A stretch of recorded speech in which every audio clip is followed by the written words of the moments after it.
Nursing is a noble profession which aims to care a patient when he is in his illness with the collaboration of other medical staff. But ये कहाँ mentioned है कि particular gender ही patient को particular care दे सकता है। 2019 में CIB के through 80-20 को सबसे पहले इंट्रोड्यूस करवाया गया, जिसमें 80% फीमेल स्टाफ को लिया गया और 20% मेल स्टाफ को। और उसके लिए काफ़ी लड़ाइयाँ हुई, काफ़ी प्रोटेस्ट हुए, बट रीज़न क्या दिया इन लोगों ने कि फीमेल स्टाफ एक पेशेंट को कंफर्ट प्रोवाइड करती है। Like comfort in what manner?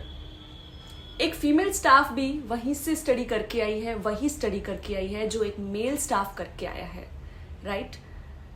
और नर्सिंग में तो वुमेन एम्पावरमेंट की अगर बात करें तो फीमेल्स तो ऑलरेडी बहुत ज़्यादा है, मेल स्टाफ उसके कंपैरिजन में ऑलरेडी बहुत कम है। Then why 80-20? और अगर 80-20 इतना ही अच्छा है तो क्यों दूसरे प्रोफेशंस में इसको अप्लाई नहीं करते? क्यों ये सिर्फ नर्सिंग के लिए ही है? It's just because we don't raise our voice. So it's time to raise our voice. Our future nurses, present nurses, ये हमारे फ्यूचर की बात है। इट्स नॉट अबाउट मेल और female, it's about a human being, our profession. If we don't take any decision right now, then हमें बाद में पछताना ही पड़ेगा। जॉइंट वर्किंग कमिटी JWC इस लड़ाई को लड़ रही है, हमारे लिए आवाज़ उठा रही है।